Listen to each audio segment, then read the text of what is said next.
Is the Islamic State making a comeback? Look at what happened in Oman. There was a shooting near a Shiite mosque in Muscat where worshippers had gathered on the eve of Ashura. 6 people died, 28 others were injured. Among those dead were 4 Pakistanis and an Indian.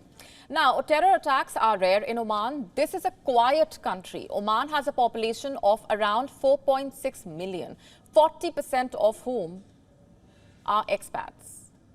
The country follows a policy of non-intervention and maintains a well-trained security force. Oman, in fact, is considered as one of the most stable and secure countries in West Asia.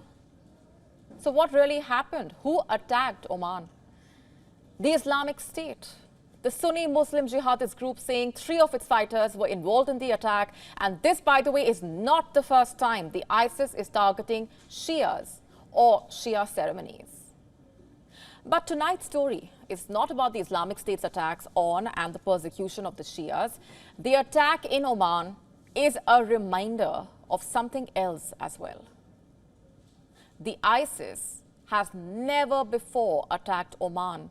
There's no known branch of the IS in Oman. Yet, there was an ISIS attack on Oman. Now, what does that tell you?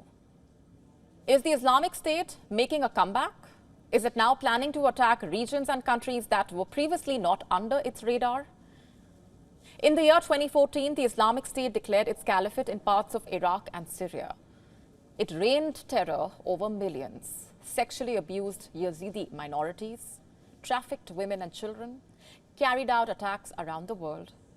A coalition was formed with over 80 countries to fight the ISIS. And what followed were years of fighting. In the year 2017, ISIS lost the area it controlled in Iraq. It once had a base only a 30 minutes drive from Baghdad, 30 minutes.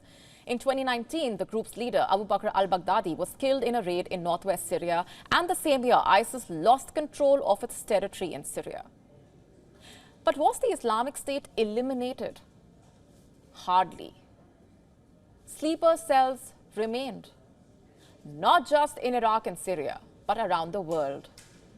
For years, the Islamic State has been operating in the shadows. Today, the Islamic State appears to be regrouping. It appears to be making a comeback.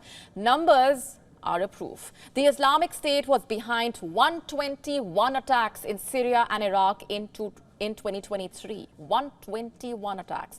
The Islamic State has claimed 153 attacks in Syria and Iraq so far in 2024. These numbers are as per the US military. The US Central Command believes that the ISIS is attempting to reconstitute itself.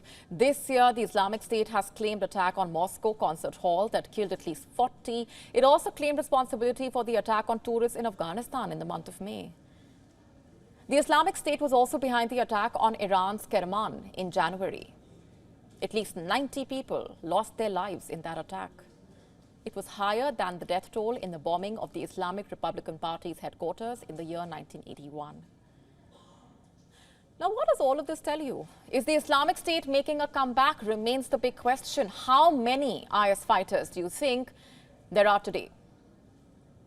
At least 10,000 in Iraq and Syria, estimates the United Nations. A UN report also saying, in fact, that there may be anywhere between 800 to 1,200 ISIS fighters loyal to the Islamic State in Egypt's Sinai province. There could also be fighters in Libya and Yemen. In Uganda, IS-allied fighters have staged several attacks. They have raided villages, killed and abducted students from boarding schools.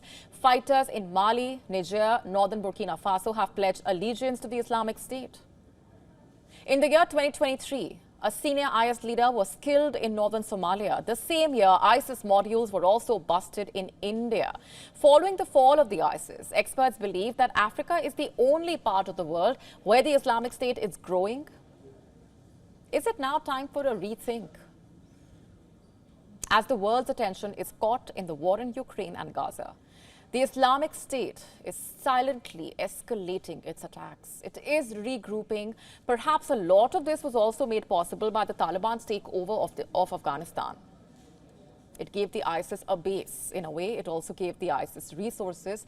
The ISIS Khorasan has captured weapons left behind by the United States. Now the group is carrying out major international attacks like the Moscow concert hall attack. So what next? Do world leaders have a plan to counter the threat from a resurging ISIS? On paper, the 87-member global coalition against Daesh remains alive. Its mission, basically to tackle the Islamic State on all fronts, remains relevant. Let the Oman attack be a grave reminder to this group and to every world leader that the Islamic State terror is not over. To stay up to speed with the latest news, download the WION app and subscribe to our YouTube channel.